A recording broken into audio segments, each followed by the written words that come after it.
If you will get better, everything will get better for you. What a clear message that was for me. He said, if you'll change your philosophy, if you'll change your habits, if you'll refine your thinking, if you'll change and accept some new disciplines, if you'll turn the corner where you've been in the past, go for a new life for the future, he said all kinds of remarkable things will happen for you if you will change. Here's what we must learn to do. I didn't go to work to try to change circumstances. I went to work to try to change myself. And I picked up that promise. My teacher shared with me that if I would change, my income would change. If I would change, my bank account would change. If I would change, my future would change. And sure enough, his promise came true for me. You know, the companies were about the same. What they paid was the same. Circumstances around me were the same. You know, my negative relatives were the same. But I was not the same. That's how my life changed. Things started working for me, changing my life all those years ago. We don't have to change what's going on out there. That's the wind that's blowing. All we have to do is change what's going on in here. And now there's several ways to do that. The first subject he called personal development. We must learn from personal experience. Pretty simple. Learn from what happens to you. Take a look back over the last few months. Did you make some mistakes? How could you correct those for the future? Take a look back over the last year. Have you done it right or done it wrong? Let's correct it for the next year. Mr. Schoaf asked me when I first met him, he said, Mr. Rohn, how are you doing? You've been out there now 6 years. And I said, I'm not doing very well. He said, I suggest you not do that anymore. What a simple, swift analysis to my situation. He said, if you keep doing it, the next 6 years will be like the last 6. You don't want that to happen. Let's make the changes. So learn from your personal experience. Second, other people's experiences. That's me, other people. That's your teacher. That's your friends and colleagues. The people you meet that can pass along to you their experiences, what's happened to them, the mistakes they made, how they corrected them, how they changed their health and changed their bank account and changed their income and changed their future. Other people. Now, there's two kinds of people to learn from. One is failures. It's too bad failures don't give seminars, right? That would be valuable. Have them tell you how they lost it all and threw it all away, threw their health away and threw their friendships away and things didn't work out well. That would be valuable. But now then we must also learn from positive, people that have done well. They've got the health, and so we ask them, how did you become so healthy? They've got the skills, so we ask them, how did you become this skillful? They've got the income, so we ask them, how did you get here in such a short period of time? So now here's what's important in personal development. In learning from other people, we learn, number one, by observation. We learn what we see. We watch people that are successful in what they do. In sports, we watch their disciplines. In business, we watch their disciplines. Second, we learn by what we hear. Learn by listening.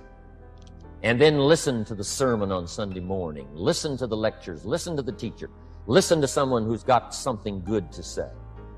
And then number three is vitally important on personal development, and that is read all the books you can possibly read in your lifetime. Mr. Schoaf got me started on my library. I've got one of the better libraries.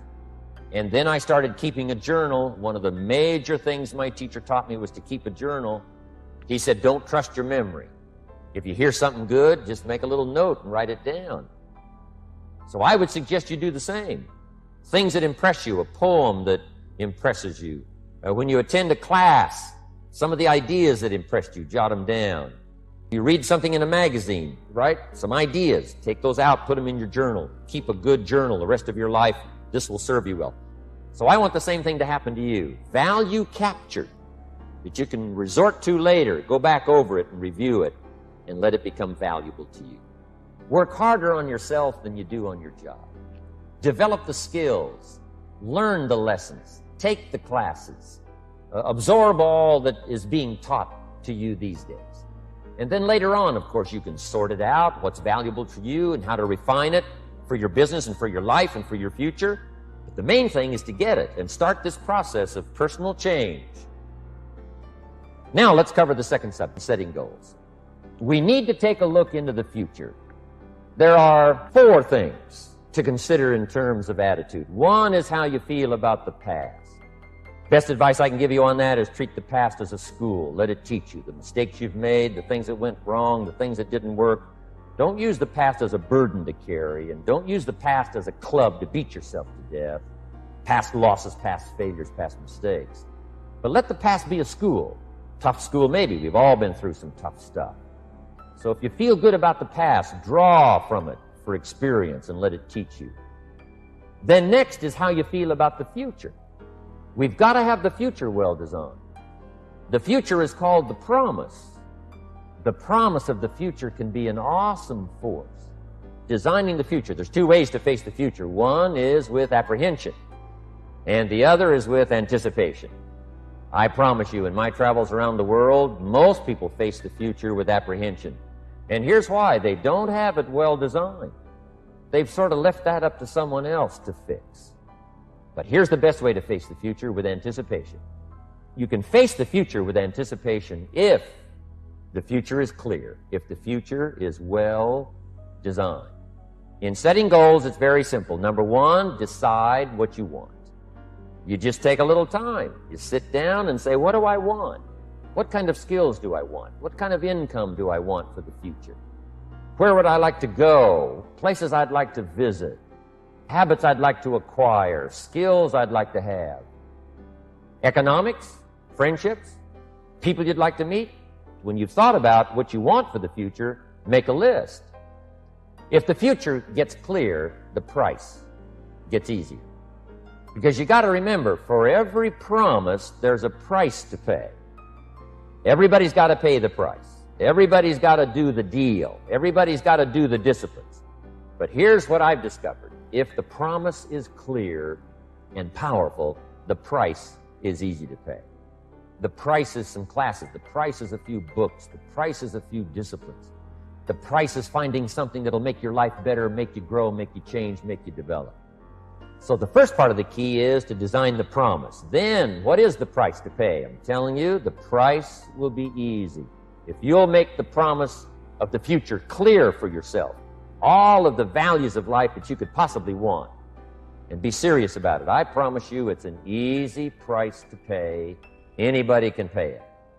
And the best advice I can give you is, if I can do it, you can do it. Start setting your goals and see if you can't get a better excitement going for the things you want to accomplish for the future. One of the major reasons for setting goals is for what they make of you in achieving them. My teacher advised me when I first got started at age 25. He said, Jim, why don't you set a goal to become a millionaire? I'm here to help you. And he said, here's why. For what it will make of you to achieve it. Set the kind of goals that will make something of you to achieve them. So part of the key here is to set the kind of goals that will make something of you. Don't set them too low so that you don't have to grow and you don't have to read and you don't have to try and you don't have to stretch. Don't set them too low. And then don't sell out. Don't go for something that's going to cost you your virtue or cost you your values or sell out your principles. There's a good middle road here to follow. Goals that will inspire, goals that will help you grow, change, develop, and become better than you are. So if you want something to pull you through all kinds of challenges, all kinds of difficulties, and things that come at you, you got to have something on out there, beyond today, beyond next week, beyond next month, beyond this year, that pulls you into the future. And the clearer it is, the stronger it pulls. The more dynamic it is, the more it affects your life, your spirit, your heart, your soul. It also creates imagination. It gets your mind working on how to achieve that purpose. And if your mind will work, and if your heart works, and if your spirit works, and if you have good input, like good ideas, I'm telling you, there isn't anything you can't accomplish. Ideas gather dust, they don't produce at all by themselves. It's like philosophy is not the end. Philosophy is the beginning. Philosophy must be invested. When I talked about philosophy, attitude, and disciplines, they must be invested. And if you invest philosophy and attitude in disciplines, then they produce results. Here's a good phrase. Wisdom uninvested in labor is wasted. Attitude, even the highest of attitude, which is faith. Faith uninvested is wasted, produces nothing. So the name of the game is not faith. The name of the game is not philosophy. The name of the game is to put faith and philosophy into activity so that it starts making progress. Turning nothing into something. Let me give you that formula while I'm on it here. Turning nothing into something. How do you do that? How do you turn nothing into something? Here's how you start. There's 3 steps to it. Number 1, imagination. And try to imagine yourself in those new, worthwhile, unique positions. So imagination starts to change everything. Now, imagination is not tangible, but it is almost real. Almost real. It's not real, but it's almost real. But it's hard to say that imagination is nothing. But it's nothing in terms of tangible. It's not tangible yet. And you always have to say yet. Imagination is not tangible yet. But it is the beginning of turning nothing into something. It's the beginning of turning nothing into reality. Imagination.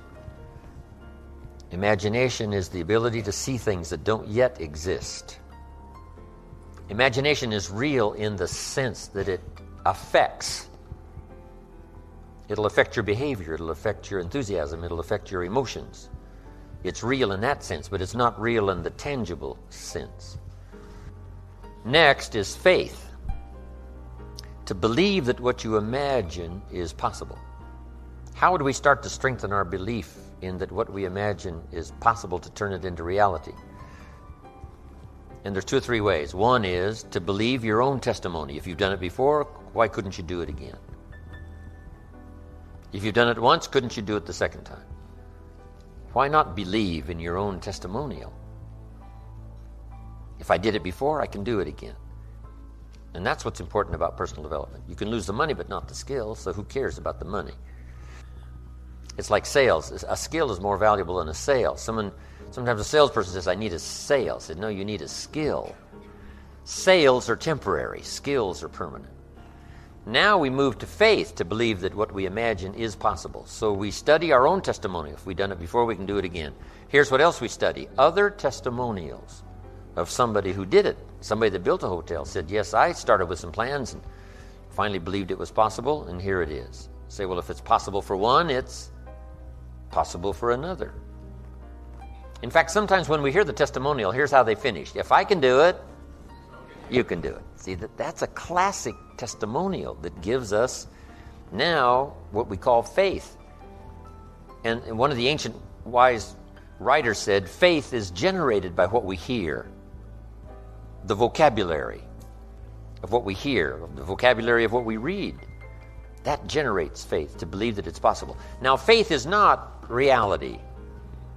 You can't say faith is nothing because it affects. It's like radiation. To us, it's nothing because it can't be seen. Right? You can't see it, but it has an incredible effect. And that's true of faith. Faith can't be seen, right? With the natural eye, it can't be seen, but it has an incredible effect on your attitude, on your behavior, on your disciplines, on your work for the day, and all the rest. Here's what one writer described faith. Faith is a substance of hope. Now, it's not a substance like a brick being a piece of the hotel, but it's almost. It's so close, it's substance. And the writer also said it's so close, it's evidence. Now, not evidence you can see, but tangible evidence that's just as real as all of our human experiences that can't be touched, can't be seen. It's called the unseen magic. Language is the unseen magic. It can't be seen. The words can't be seen as they're transmitted from the speaker to the one who listens, but it can have a profound effect. That means it's more than nothing. Language is more than nothing, but to create something out of nothing, we start with imagination, then we move to faith, which believes it's possible, which is almost real. But now here's what we do with faith and imagination. We deposit it in disciplines and activity. Because faith without the activity serves no useful purpose. Imagination without the activity to translate it into reality serves no purpose. But wisdom and faith deposited in activity creates reality. The reality of a career, the reality of a hotel that wasn't there. Now here's all you got to do to turn that around. A few simple disciplines practiced every day. A few simple disciplines practiced every day starts to create success. Not at the end of the first day. The first day is the end of a new beginning.